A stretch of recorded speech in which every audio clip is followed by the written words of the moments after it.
কি বিজনেস করবেন যতটা গুরুত্বপূর্ণ তার চেয়ে কম গুরুত্বপূর্ণ নয় কিন্তু কোথায় কোন বিজনেসটা করবেন। এই জায়গাটাতেই আমরা কম্বিনেশনে একটা ভুল করি। এমন জায়গায় এমন একটা বিজনেস করে বসলাম যে বিজনেস সম্পর্কে আমার সম্পূর্ণ জ্ঞান আছে, আইডিয়া আছে, বিজনেসটা জানি, সম্পূর্ণভাবে চালাতে পারবো এবং আমার কাছে প্রচুর পরিমাণে টাকাও আছে হয়তো বা, তারপরেও বিজনেসটা মুখ থুবড়ে পড়লো। এবং 99% এইরকমই ঘটে। বিজনেস শুরু করলাম পূর্ণ উদ্যমে, কিছুদিন চললো, তারপরে শাটার বন্ধ করে দিতে হচ্ছে। কারণটা হচ্ছে চুজ অফ প্লেস। আপনি যে জায়গায় বিজনেসটা শুরু করেছেন সেই জায়গাটা অ্যাপ্রোপ্রিয়েট ছিল না, অর্থাৎ সেই এলাকার যে কাস্টমারগুলো সেটা আপনার জন্য নয়। তাহলে কোথায় কোন বিজনেস করা উচিত এই বিষয়ে আজকে আপনার সঙ্গে আমি কথা বলবো। যেমন হয়তোবা হসপিটালের সামনে আপনি বিজনেস করতে চাইছেন, তাহলে সেখানে কী বিজনেস চলবে?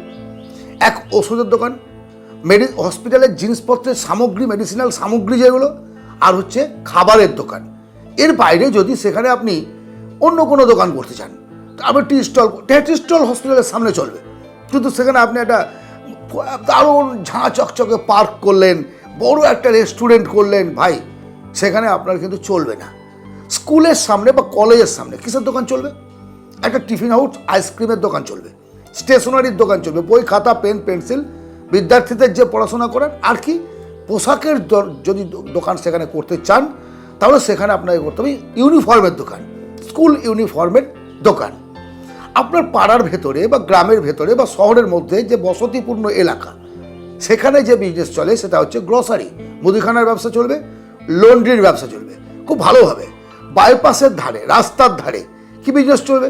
ধাবা, হোটেল, রেস্টুরেন্ট, এইগুলো কিন্তু সেই জায়গায় চলবে।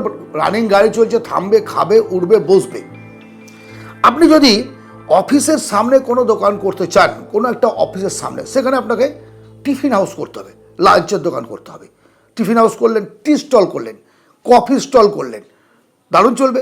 পার্কের সামনে ফাস্টফুড, ফুচকা, কুরকুরে, চানাচুর, এই ধরনের দোকানগুলো আপনাকে করতে হবে।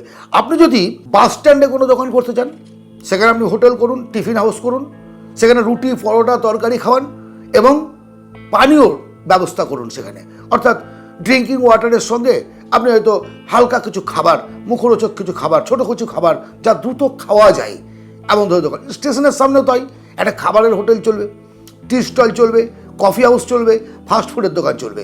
অর্থাৎ চুজ অফ প্লেস সবচেয়ে গুরুত্বপূর্ণ। এই যে কথাগুলো আপনাকে বললাম, রেপিটেশন করে শুনুন, খুব দ্রুততার সঙ্গে বলেছি।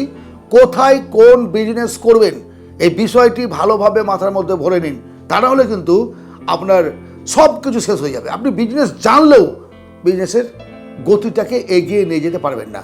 সংক্ষিপ্ত হলেও আজকের এই গুরুত্বপূর্ণ আলোচনা আমি মনে করি যারা বিজনেস করতে চান বা করছেন এবং বিজনেসটা ঢুকছে তারা ভালোভাবে বোঝার চেষ্টা করবেন যে কেন বললাম আর কিভাবে গ্রোথ করতে পারবেন। যদি আলোচনাটি ভালো লাগে অবশ্যই একটা লাইক করুন, সাবস্ক্রাইব করে রাখুন চ্যানেলটিকে। আমরা বিজনেস, মানি ম্যানেজমেন্ট নিয়ে অনেক কথা এই চ্যানেলে আলোচনা করি।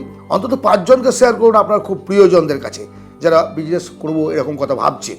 বিজনেস সত্যিকারে ভালো, মানে বর্তমান সময়ের পরিপ্রেক্ষিতে চাকরির যা অবস্থা, বিজনেস করতে হবে, কিন্তু প্লেসটাকে ঠিক করবেন সবার আগে, তারপরে আপনি নামবেন। ভালো থাকবেন, অবশ্যই দেখা হবে অন্য ভিডিওতে। ধন্যবাদ।